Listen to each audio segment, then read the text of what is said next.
Hello students, जैसे आपने पिछले जो लेक्चर में पाठ नंबर 2 जनेंद्र कुमार के द्वारा लिखा गया वो हम पढ़ रहे थे। तो आपने पढ़ा कि किस तरह से बाजार को एक जादू का नाम दिया गया है और यह जो जादू है वो आंखों के माध्यम से आदमी पर असर करता है। यहाँ लेखक बताना चाहता है कि किस तरह से बाजार का जादू मनुष्य पर कब चलता है, जब जेब भरी हो और मन खाली हो। यानी हमारे मन में कोई निश्चित लक्ष्य नहीं है कि हम बाजार जा रहे हैं तो हमें क्या खरीदना है क्या नहीं खरीदना है। बस हम अपनी परचेजिंग पावर का इस्तेमाल करते हुए न चाहते हुए भी फालतू की चीज़ें खरीद लेते हैं, जिससे बाद में पछतावा होता है। और इन सब के जो सापेक्ष में रहता है हमारा मनी बैग, यानी हमारी मनी जो पावर है वो। तो पाठ हमारा 89 पेज से शुरू होता है। आज हम आगे के बारे में पढ़ेंगे कि किस तरह से दो तरह के लोग हैं। एक जो बाजार के का जादू जिन पर असर कर जाता है, और दूसरी तरह के जिन पर बाजार का जादू कोई असर नहीं करता और बाजार ज्यों का त्यों बिखरा पड़ा रहता है, लेकिन वो मन में एक निश्चय लेकर के बाजार जाते हैं कि यहाँ जो एक भगत जी नामक व्यक्ति का जो उदाहरण दिया गया है,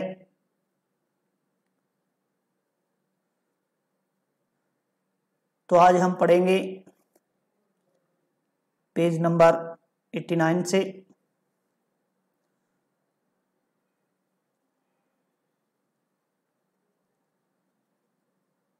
तो पीछे हमने किस तरह से मनमानेपन या मन को किस तरह से हम काबू करें ताकि वो फालतू की चीज़ों की तरफ आकर्षित न हो, वो पढ़ा था।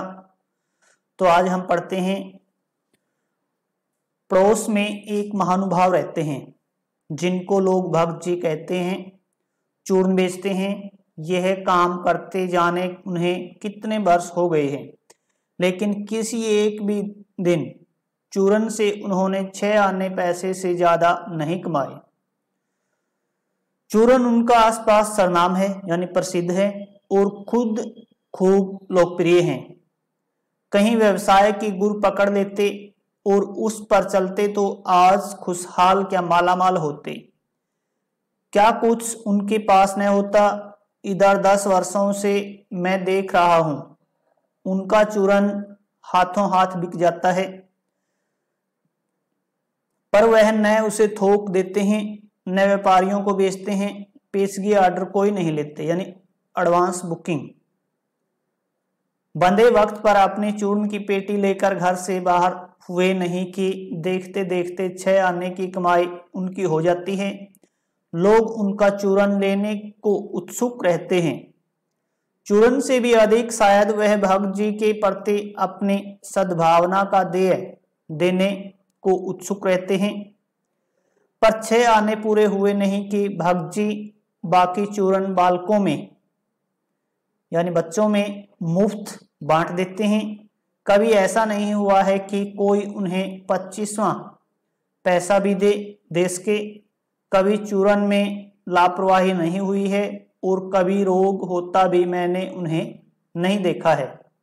तो दूसरी तरह के ये महाशय हैं, भगत जी जिनका नाम है, और किस तरह से लोग उनको आदर मान देते हैं। उनका जो चूर्ण है वो हाथों हाथ बिक जाता है, लेकिन वो इसको व्यापार का रूप नहीं देना चाहते।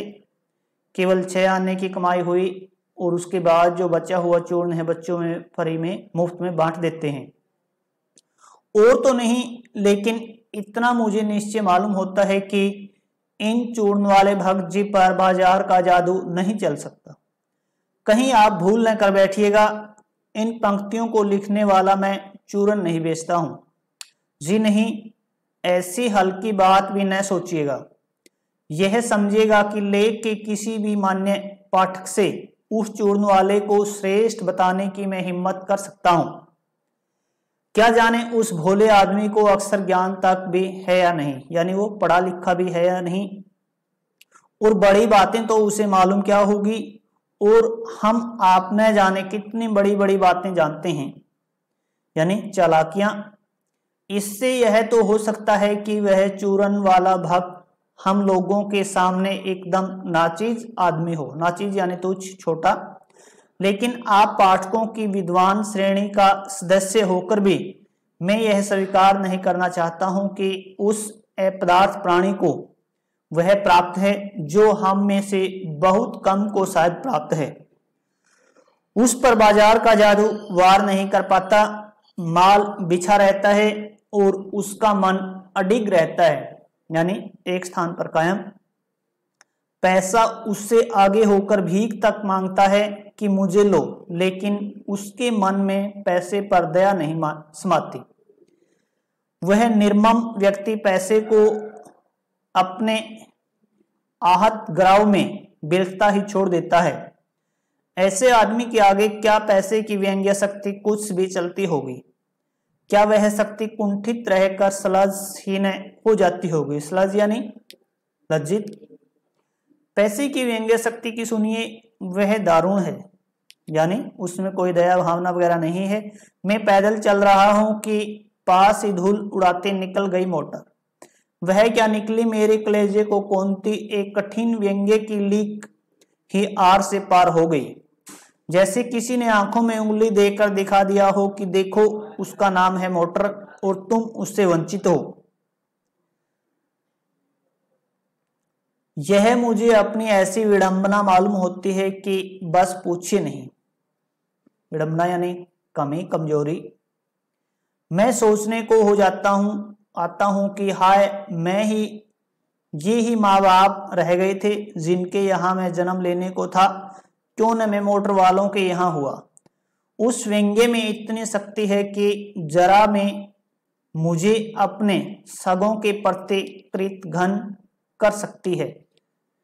एक तो कृतज्ञ यानी उपकार को मानने वाला, और उसका अपोजिट है कृतघ्न यानी अपनों से विमोह कर देती है। लेकिन क्या लोक वैभव की यह व्यंग्य शक्ति उस चूर्ण वाले एक किंचित कर मनुष्य के आगे चूर चूर होकर ही नहीं रह जाती। यानी जो लेखक है वो बताना चाहता है कि किस तरह से जो पैसे की जो ये शक्ति है, किस तरह भक्त जी पर इसका असर नहीं हो पाता, और एक किंचित कर यानी अर्थहीन, जो अपनों के प्रति कृतघ्न हो जाते हैं। तो वह क्या बल है जो इस तीखे व्यंग्य के आगे ही अजेय ही नहीं रहता, बल्कि मानो उस व्यंग्य की क्रूरता को ही पिघला देता है।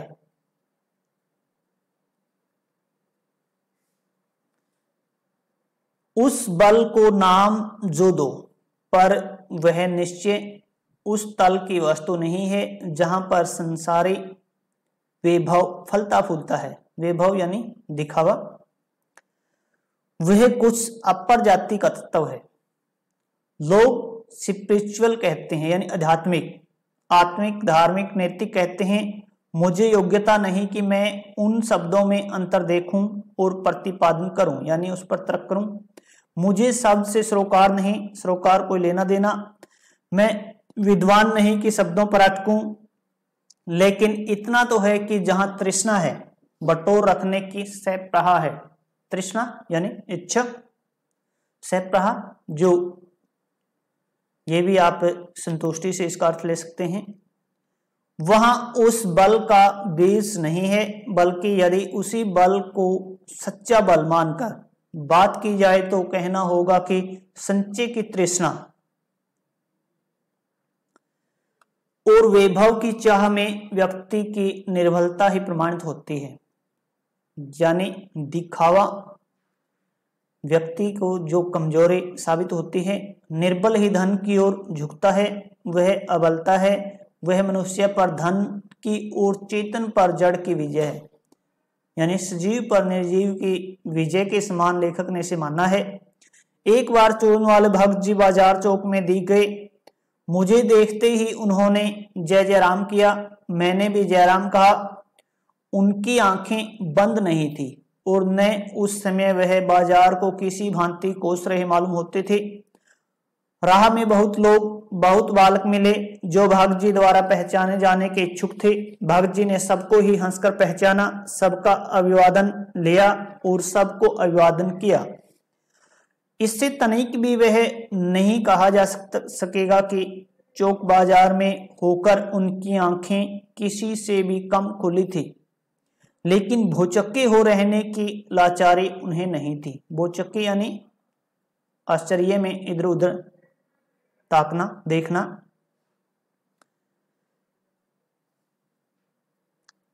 व्यवहार में पसोपेश उन्हें नहीं था। पसोपेश यानी असमंजस और खोए से खड़े नहीं वह रह जाते थे। भांति भांति के बढ़िया माल से चौक भरा पड़ा है। उस सब के प्रति अप्रीति इस भक्त के मन में नहीं है। अप्रीति यानी घृणा।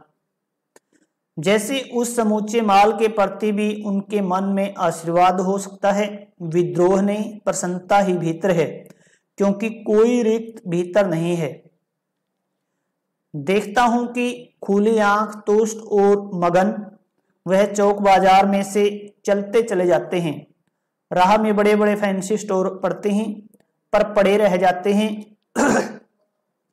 कहीं भक्त नहीं रुकते हैं तो एक छोटी पंसारी की दुकान पर रुकते हैं। वहां दो चार अपने काम की चीज ली और चले आते हैं। यानी यहां जो लेखक बताना चाहता है कि किस तरह से जो हमारा लक्ष्य होता है हमें उसी की तरफ आगे बढ़ना चाहिए। इधर उधर का जो फालतू का वैभव है, दिखावा है, वो यदि हम एकाग्रचित होंगे तो हमारे मन पर असर नहीं कर सकेगा। जैसे भक्त जी का यहां पर उदाहरण दिया गया है। बाजार से हठपूर्वक विमुखता उनमें नहीं है, लेकिन अगर उन्हें जीरा और काला नमक चाहिए तो सारे चौक बाजार की सत्ता उनके लिए तभी तक उपयोगी है जब तक वहां जीरा मिलता है। जरूरत भर जीरा वहां से ले लिया कि फिर सारा चौक उनके लिए आसानी से नहीं बराबर हो जाता है। वह जानते हैं कि जो उन्हें चाहिए वह है जीरा नमक। बस इस निश्चित अप्रीति के बल पर से सब चांदनी चौक का आमंत्रण उन पर व्यर्थ होकर बिखरा रहता है। यानी चांदनी चौक की जो चमक धमक है, जो वहां के फैंसी स्टोर वगैरह हैं, जो वहां बाजार का जो दृश्य है, वो उन पर कोई असर नहीं कर पाता। चौक की चांदनी दाएं बाएं भूखी की भूखी फैली रह जाती है, क्योंकि भक्त जी को जीरा चाहिए वह तो कोने वाली पंसारी की दुकान से मिल जाता है और वहां से सहज भाव में ले लिया गया है। इसके आगे आसपास अगर चांदनी बिछी रहती है तो बड़ी खुशी से बिछी रहे। भक्त जी से बेचारे का कल्याण ही चाहते हैं। यहां मुझे ज्ञात होता है कि बाजार को सार्थकता भी वही मनुष्य देता है जो जानता है कि वह क्या चाहता है। सार्थकता यानी जो असली लाभ। और जो नहीं जानते कि वे क्या चाहते हैं, अपनी परचेजिंग पावर यानी खरीदारी की जो शक्ति है के ग्राव में अपने पैसे से केवल एक विनाशक शक्ति, शैतानी शक्ति, व्यंग्य की शक्ति ही बाजार को देते हैं। न तो वे बाजार से लाभ उठा सकते हैं, न उस बाजार को सच्चा लाभ दे सकते हैं। वे लोग बाजार का बाजारूपन बढ़ाते हैं, जिसका मतलब है कि कपट बढ़ाते हैं यानी धोखा। तो आप ध्यान रखें कि आपका एक मोस्ट इंपोर्टेंट क्वेश्चन है कि बाजारूपन से क्या तात्पर्य है और किस तरह के मनुष्य है बाजार को सार्थकता प्रदान कर सकते हैं। ये मोस्ट इंपोर्टेंट क्वेश्चन आपका, जिसका मतलब है कि कपट बढ़ाते हैं। कपट की बढ़ती का अर्थ परस्पर में सद्भाव की घटी यानी आपसी मेलजोल में कमी आ जाती है। कपट यानी धोखे, को बढ़ावा मिल जाता है। इस सद्भाव के ह्रास पर आदमी आपस में भाई भाई और सौहृद और पड़ोसी फिर रह ही नहीं जाते हैं। ह्रास यानी कमी, और आपस में कोरे गाहक और बेचक की तरह व्यवहार करते हैं। बेचक अनजान, मानो दोनों एक दूसरे को ठगने की घात में हों। घात मौका, एक ही की हानि में दूसरे का अपना लाभ दिखता है और यह बाजार का बल्कि इतिहास का सत्य माना जाता है। ऐसे बाजार को बीच में लेकर लोगों में आवश्यकताओं का आदान प्रदान नहीं होता बल्कि शोषण होने लगता है। तब कपट सफल होता है, निष्कपट शिकार होता है। ऐसे बाजार मानवता के लिए विडंबना है। विडंबना यानी बड़े दुख की बात। और जो ऐसे बाजार का पोषण करता है यानी उसको बढ़ावा देता है, जो उसका शास्त्र बना हुआ है वह अर्थशास्त्र सरासर औंधा है यानी उल्टा है। वह मायावी शास्त्र है, वह अर्थशास्त्र अनीति शास्त्र है। एक तो होता है नीति यानी बढ़िया अच्छे संस्कारों के साथ आगे बढ़ना, और दूसरा है अनीति। तो ये पाठ बच्चों आपका पूरा हो चुका है। तो अभ्यास के जो प्रश्न है हम लिख चुके हैं। आपको पिछले लेक्चर में बोला गया था कि 5 प्रश्न अभ्यास जो आपने लिख लेने हैं। तो आज हम अभ्यास के प्रश्न याद के साथ साथ जो MCQ हैं जितने भी हैं आपके गाइडों में वो सब आप याद करेंगे, और कॉपी भी आपकी बाद में चेक हो जाएगी। तो आप अच्छे से अपना काम करते चले जाएं ताकि जब भी आप स्कूल आओ तो आपको किसी तरह की भी समस्या न हो। Thank you.